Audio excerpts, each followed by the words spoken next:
Been together for almost 10 years, met at university on the same course. She was an international student, and she subsequently found work afterwards and stayed to live in the country. She first rented alone and then subsequently moved in with my immediate family after a few years. Fast forward a few years, we then got married, and we now have a 1-year-old and had plans to purchase a house of our own. Up until now, she was my rock, the one and only person I completely trusted with my life, and the soulmate I wished to spend the rest of my life with, to build a beautiful family. Not to say my family is bad, but they have their priorities, and I quickly learned that I'm not the most important sibling. She was essentially my best friend, not just my wife. Now the issue at hand. Once off maternity leave, she returned to work, which caused her a lot of stress due to changes in management. She found support in the form of a senior colleague who she says has been really supportive and helpful in the transition back to work. This I can understand as we are in the same line of work, and I personally know the stresses she is under, especially within the company she works in. My problem is that they text each other in the early hours and late at night, with the occasional call at night or when waking.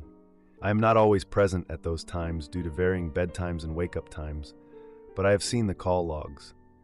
So far, she says there hasn't been anything that has completely crossed the line, meaning no kissing, intimacy, or sexually suggestive texts, etc. The furthest being that they miss each other and him telling her she's pretty. I confronted her twice about this situation and said directly to her, "I don't know what is going on between you two, but I don't like it. If you wish to break up with me and pursue another guy, tell me first at the very least, and we'll either try and work things out or I'll step aside because at least you are being honest." She held my hand and promised, "Please don't laugh. I know this sounds so soppy, that nothing is going on and I don't have anything to worry about." Over the next week or two, I caught her texting the guy as she hid her phone and introduced a subject of conversation to divert my attention. I didn't confront her at any point. The final straw was when one morning, after our little one woke up a tad earlier than usual, she checked her phone and noticed her mum had called her in the early hours, which is very unusual as she lives across the world with a large time difference. She stepped out of the room to call her back. She would normally just call back in front of me, and she always speaks to her mum in front of me. I assumed she stepped out due to it being early, and our little one may want to fall back asleep. She then came back after a few minutes and got ready for work. I looked through her phone, and lo and behold, "Mr. Steal Your Girl" is the mystery missed call. I also looked through the texts and found that she had also sent a good morning text with a selfie of herself under the covers that morning. I calmed down a bit and left them in the bedroom to nap later. Then, I blew up on her over text. I would have smashed something if I did it face to face. She admitted to emotionally cheating and kept apologizing, saying she doesn't understand why it happened, etc. Work stress, she said. I wasn't there for her. She even kept lying when I asked who was calling her that morning, trying to evade answering and even deleting the call log. After a barrage of texts filled with hatred from my side, I then asked her how we should move forward, with 3 options. Opening up the marriage. I do not want this, but wanted to know where she stands. If she said yes, it would be a complete deal breaker and I am gone. Divorce. Not sure how co-parenting will work from across the world. Working it out between us. She kept evading again, not wanting to answer as she didn't know what she wanted at this point. I then point blank just said, "As it stands, you are not ruling out that he is an option." What ended the life of me in her response was, "I guess so, yes. But whether or not I'll actually pursue anything is a different story. At the moment, I like talking to him. There isn't more to it." I had hoped she would be able to denounce that he is someone she is looking at to be with. What's broken me is the way she can be so cold-hearted, even after breaking my heart. I don't know if I'm expecting her to get on her knees and cry and beg for my forgiveness, but she has just gone cold and quiet and is giving me space. At this point, I can't help but feel so insecure and helpless. Spending so much time together thinking we were building something together and not a broken home, No disrespect to single parents or those co-parenting with ex-partners, but I don't think I have the strength to even think about that situation right now. She asked where I stand after all this, and I said, honestly, I love you, and our child is my priority. I don't know if we can work things out as I can't trust you right now. Am I being an idiot, crying over something like this? Has anyone been in this situation before, and it then worked out between the two of you? If you decided to split, how has co-parenting been and finding a new partner? I'm so angry, lost, and helpless. And I don't have any friends I'm close enough with to confide in. So thank you, Reddit. To add, please let me know if any points need clarification, and I'll make an edit. My head is at a loss right now. Now for a few comments before the update. Comment 1. Your wife has feelings for someone else. When this happens, it's very rare that your relationship can survive. You need to start looking at your options. Do not under any circumstances beg and plead. You should start by seeing a lawyer and understanding your rights. If feasible, make sure that any money you make goes into a separate account. Your marriage at this point has a shelf life that is fast approaching. Comment 2. The relationship is dead. If she wanted to work it out or wanted to stay with you, she would have at least had some remorse, which she clearly does not have. You are young. You will find someone better and loyal. Until that time, focus on yourself and the child. Travel to some places or do therapy to heal, and then start dating. But definitely cut your losses and move on, as you deserve someone better, and that is not her. Now, for the update. A few months passed since the confrontation, and things between me and my wife Olivia only got worse. We had been living in the same house and taking care of our baby. That's all there was to it. It felt like we were just roommates, except we fought over the dishes and who was supposed to change the kid's diaper. Not fun at all. I never got the chance to think about my life and what I wanted to do with it. I was busy trying to keep our family together. We decided to attend a family wedding together, hoping to look united for our relatives. I didn't want people gossiping about us behind our backs, even though I knew they would do it anyway. We barely talked in the car on the way there. It was awkward and silent, just like our relationship. During the wedding reception, Olivia kept stepping outside to take calls, which made me uneasy. I felt stupid for even being there with her.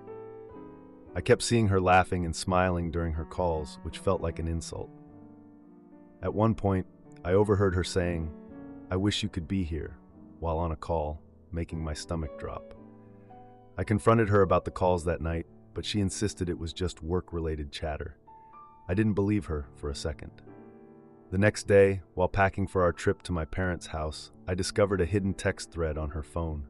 The messages included flirty emojis and plans to meet up after work, which confirmed my worst fears. I couldn't believe she was doing this to me. During the family dinner at my parents' house, I struggled to focus on conversations. My younger brother, Mark, noticed my distraction and asked if everything was okay. I brushed it off, but he continued to pry, sensing something was off. Olivia seemed more interested in her phone than engaging with family, which raised eyebrows. After dinner, I stepped outside for fresh air, leaving Olivia inside. I overheard her on another call, this time saying she couldn't wait to see the guy again. Furious, I walked back inside and confronted her in front of my family, asking who she was talking to. Olivia accused me of embarrassing her in front of our family, insisting she was just venting. The family grew quiet, sensing the escalating situation, making me feel exposed and frustrated. Later that night, my sister, Rachel, approached me, expressing concern about Olivia's behavior. She mentioned that Olivia had been distant and seemed off for weeks, which struck a chord. The following weekend, we attended a birthday party for my niece, where Olivia was unusually quiet. At the party, I overheard her whispering to a friend about needing to make a decision. That night, I took Olivia aside and demanded to know what decision she was talking about. She revealed she was considering leaving me to pursue a relationship with her colleague. We had a heated argument in the middle of the living room, voices raised and emotions high. Olivia claimed she felt trapped and wanted freedom, which I couldn't understand. I suggested we take a break from each other to think things through. After a few days apart, I got a message from Olivia saying she wanted to talk. We met at a coffee shop. where she admitted to feeling suffocated in our marriage. The conversation turned into a shouting match, with both sides airing grievances. Olivia brought up how I never supported her during her work struggles, adding fuel to the fire. I countered by reminding her of her emotional cheating and the trust she broke. Our argument drew attention from other people, making us realize how messy things had become. Deciding we needed a big change, I proposed we see a counselor to work things out. Olivia reluctantly agreed, saying it was worth a shot, but she wasn't promising anything. We attended the first counseling session where we both aired our frustrations. Olivia agreed to cut contact with her colleague, setting boundaries to rebuild trust. That was the last thing I wanted to do. I didn't want to make any more sacrifices for this marriage, but I loved her. I still wanted to fix things between us. I wanted to be a family again. Edit. After the last update, things improved slowly but steadily. We attended counseling regularly, focusing on rebuilding our relationship. Olivia cut contact with a colleague, and we established boundaries. It wasn't easy, but we were both committed to fixing our marriage. Trust is gradually returning, and we're learning to communicate better. Am I the idiot for confronting my wife about her affair with family friends and not letting her have her own life? My wife cheated on me, and I can't get the picture out of my head. I need some clarity on methods to change this picture. I really love her, and we have a child together. I grew up in a broken home where my father abused my mother and us, and I never want that for my child, as it didn't just hurt me but made my whole childhood a mess. Our relationship has been good ever since I met my wife, and I just cannot see any reason for what happened. So let me get to the story, but I will try to explain it in words that don't make a book of 400 pages. Throughout the struggles in life as a parent, we always aim for the best for our children, no matter what. I lost my job due to retrenchment last year, and one needs money for life. So I applied for multiple vacancies and had no luck at all. But there was this one job that was available overseas. I didn't want to go. I cried at night when everyone was sleeping, as this felt almost like going to jail for me, but the finances were needed. So after long planning and tears, I left in December with a heart broken to know it was going to be some time before I was going to be away from my wife and child. The first 2 weeks passed, and on Christmas Eve I tried to contact my wife to send blessings to everyone at home. Everything was nice, they had a feast, so I relaxed a bit. Although I was broken, I was not there. At least she and my boy were enjoying time at her mother's. Her mother and father had friends over as well to join the feast. These friends are 20 years older than my wife. They knew her since she was a baby. They even took care of her when she was younger. The man told everyone she was like a little sister to him. Later that night, on Christmas Eve, they took my wife home and had a threesome. She phoned me at 1 a.m, crying her eyes out, saying that she messed up. Now I immediately came back home. The earliest flight was 7 days later. When I came back, my biggest worry was my child. Is he okay? She had suicidal thoughts and actions. She was a wreck, and I needed to breathe myself but couldn't get a second to do so. And it still feels that way. I moved so far away from there to prevent myself from doing something to that couple that would cause me never to see my child grow up. It's a mess in my mind, although I try to stay sane. How do I get this out of my head? My wife can't understand that after that we don't talk about it. I am too scared to do so. Any advice, please? Now for a few comments before the update. Comment 1. Can you really move past this? Can you really continue sleeping with a person who, on top of being emotionally unstable, went out and had a threesome with people 20 years older than her? Can your relationship really be the same after that? Unless you're okay with being married to a person who cheated once and can possibly do it again, I doubt it. Go to court, get custody advice from a lawyer, and move on. I will never understand people who get cheated on and still try hard to find a reason to stay. I would have thrown the entire thing away and just worried about the well-being of my child. Jesus, love yourself. Comment 2. You left, and she didn't even make it a month without cheating? Is that the relationship you want to model for your family? Would you want your son to be with a partner who would do to him what your wife did to you? Now for the update. I'm sitting outside my house right now just trying to gather my thoughts because, man, I just feel like I'm losing my freaking mind. A few days after I got back from working abroad, I figured it was time to take my kid to the park. We needed some fresh air. Honestly, since I got back, my kid has been unusually quiet. I don't know if it's just because of everything that's happened or if they're just adjusting to me being around again. Whatever it is, it's worrying me. So there I was, pushing my kid on the swing, and I overheard this couple talking about a family party that happened over the holidays. Apparently, my wife was there with our family friends. It felt awful. My wife went to this party without telling me. She didn't even mention it. So many questions are swirling in my head, but I couldn't ask her right then, with our kid around. Dinner one night, I tried to bring it up. I said something like, "So honey, I heard you went to a party over the holidays." But she just changed the subject. Like, what the heck? It's like she's avoiding the topic on purpose. My sister-in-law was there too, and she casually mentioned how much fun everyone had at the party. The look on my wife's face was priceless. She got all tense. I could tell she was hiding something. So I decided that later that night, after our kid went to bed, I was going to confront her. I was tired of the avoidance. I needed answers. I asked her what happened at this party, but she just insisted that nothing happened. I knew she was lying. We started arguing about trust and all that, and she just got up and stormed out. I was left there feeling frustrated and confused. The next day, while I was getting her laptop charger, I found a text on her phone from one of our family friends asking if she wanted to meet up. So I decided to message her on her phone and asked why she was still talking to them. She replied, saying they were just friends. Just friends? Yeah, right.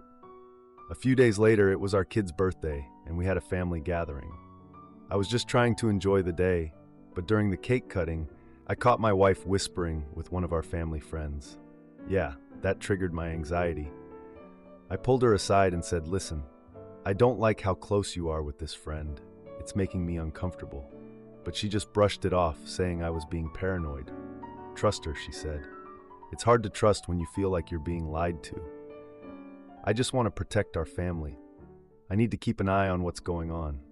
One day I was working from home, and I overheard a phone call between my wife and this friend. She was saying how she felt guilty about the past but wants to move on and not lose their friendship. The next family dinner, I found out that this friend was coming too. I was not okay with it. I confronted my wife saying, "We need to talk about this." But she insisted everything was fine. Yeah, right. At dinner, the friend made a joke about the past, and I just lost it. I put down my fork and said, "The past is not a joke." The whole room went silent. My wife tried to play peacemaker, but you could feel the tension. After dinner, I had to step outside. I was angry and just needed to cool off. My brother came up to me and offered some support, saying we all need to move forward together, whatever that means. A week later, I found out that my wife had been invited to a weekend getaway with these friends. She said she wanted to go to reconnect and clear the air with them. I was done at that point. We reached a breaking point, and she accused me of not letting her have her own life. She packed a bag and said she needed space to think. I was just stunned. She left, and now I've been lost in my thoughts about our future. The past few days have been limited communication between us. She's been gone a few days and has barely talked to me. My mind is just racing with thoughts all the time. I just want to know what happened at that party and why she feels the need to keep being friends with those people. Edit. I found out that my wife felt pressured to participate in the threesome by her family and friends. She didn't want to lose their friendship. Going on the trip was her attempt to reconcile. Am I the idiot for leaving my fiancé after he bought a gaming console instead of paying off our debt? My fiancé and I have been together for 6 years, engaged for 1. I love a lot of things about him, and he has been there for me through some pretty tough times. We have a ton of fun together, and I fully trust him in all the emotional ways. But he's not good with money, and it's starting to really get to me. We're both in some credit card debt for, what else, living outside of our means this past year. Lesson learned, and I've committed to aggressively paying mine off. I even got a second job on Saturdays to make extra cash to put towards my debt, just for the next few months. I'm okay with having to do it, but it still feels like a sacrifice to spend 12 hours of my Saturdays bartending after working all week at my 9 to 5. But it'll help me out of this debt, so I'm just bucking up and doing it. The problem is, he keeps saying he's focused on paying down debt and saving money, and that he's making changes. But I'm not seeing it.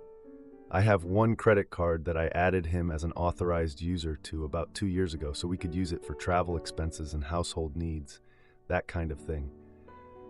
It has not worked out well, and in 2023, he used it for his own expenses a lot. He's not doing that anymore. But I'm also not seeing him prioritize paying off that credit card. My plan is to pay down enough of my debt to get approved for a 0% annual percentage rate balance transfer card. I need him to pay off that card because it affects my credit. He'll pay off $100 or $200 at a time, and it's just not enough. We were at a sports game last night, and the whole stadium is apparently cashless now. He had cash, and I watched him walk around trying to figure out how to put his cash on one of those stadium debit cards so he could buy food and beer. The tickets were inexpensive and bought by a friend. When we got there, he asked if I could send money through Venmo to the friend for the tickets if he covered all the concessions. I did, but later realized that I don't need any concessions. It's a Tuesday night, I already have water, and I can eat when I get home. Going somewhere and not spending any money just doesn't seem to occur to him. I've been doing well. The past few weeks, my Rocket Money app has consistently shown my spending is down by about 60%. I brought up wanting to move out of our apartment next summer into somewhere with more space.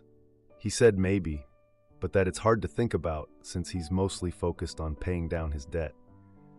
I'm like, you have $6,000 in debt and make $70,000 a year. It shouldn't feel this hard to pay off these credit cards. He owes the Internal Revenue Service $1,000 and is worried about it. I'm like, dude, you could pay that off in one paycheck. He says he's focused on it, but his actions continue to say otherwise. I'm realizing that living in fear about something is not the same thing as focusing on it. Maybe it'd be different if we were still in our 20s and dating. But he wants to be a husband and a father, and all this financial stuff is really putting a damper on my excitement to marry him. I want to give him the benefit of the doubt to change, which he keeps saying he'll prove to me. He's certainly given me the benefit of the doubt plenty of times. I've struggled with alcohol, and he's always been my rock in that regard. When I fall down, he picks me back up. But this financial stuff, it's at the point where it's causing me constant anxiety. He keeps saying he feels like I only care about the money, but it's not about the numbers. It's about his attitude and actions and my ability to trust him. Now, for a few comments before the update. Comment 1. I married a guy like this, super irresponsible with spending. Never wanted to discuss it, and if I insisted, he'd pretend to hear me out, then go back to his usual ways. We were always in debt despite having good jobs. After the divorce, as a single mom, I immediately saw my savings grow. No alimony, I was just no longer supporting Mr. Big Spender. I have not been in debt, except for the mortgage, since. I try not to think how far that marriage set me back from my goals. Don't marry him until you 1, have a serious discussion and let him know the marriage depends on it, and 2, you actually see sustained change and progress. Comment 2. For the love of God, remove him from anything related to your finances immediately and never add him again. Separate finances completely. Then demand a payment schedule for your bills. He can flounder all he wants with his issues, but you need to demand payment. Set up a direct deposit right into your account if he balks at all. This behavior is a relationship unalived, so it's better you find out now than when you have a house and a bunch of commingled debt together. If he doesn't get his act together, then you are looking at the rest of your life if you stay with him. Now for the update. A few months passed since my last post about financial issues with my fiancé. Can't say much has changed, but here we are. We're still living in the same cramped apartment, both of us buried in debt like it's our new hobby. On the bright side, I've made some progress on my credit card by picking up extra shifts. It's exhausting, but at least I'm seeing some improvement. My fiancé, on the other hand, continues to promise that he would focus on paying off his debts. But it's all just talk, no action whatsoever. Honestly, if I had $1 for every time he said that, I'd be out of debt by now.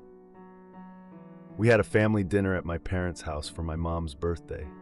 Nothing like being grilled about your life choices while trying to enjoy some cake. My parents asked about our plans for marriage and starting a family. I mean, come on, we're still trying to figure out how to pay for groceries without using a credit card. My fiancé laughed it off and said we were focusing on financial stability first. My dad was all, "Oh, we faced challenges early on, but made it work. Thanks, Dad. That's super helpful." My brother Jake chimed in about how hard it is to save with kids.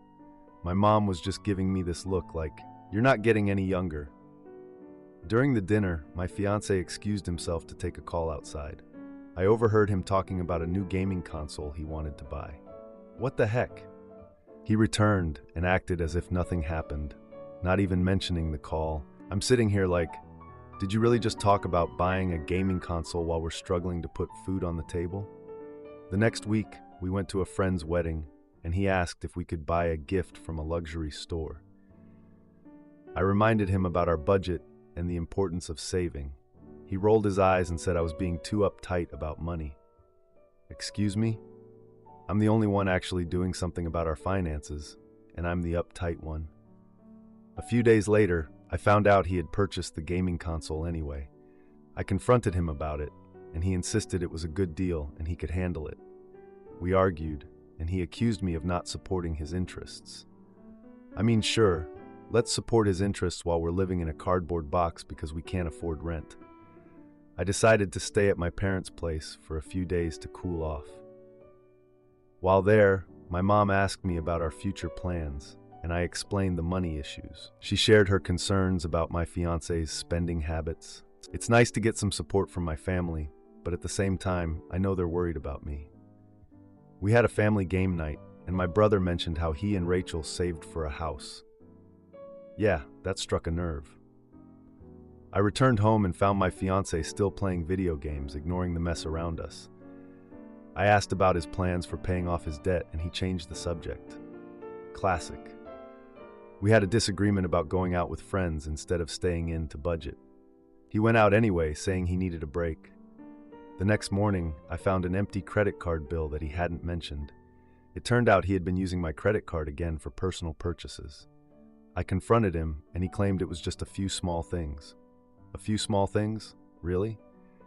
We had a huge argument, and he left the apartment for the day. I was left to clean up his mess, as usual. Later that week, we attended a family barbecue, and my parents brought up our engagement timeline. My fiancé made a joke about waiting until we were rich to get married. I just smiled through the pain. A few days later, I found out he had secretly borrowed money from a friend. I confronted him again, and he said it was just a temporary solution. After a long discussion, he still refused to take accountability. I decided to take a break from the relationship to figure things out.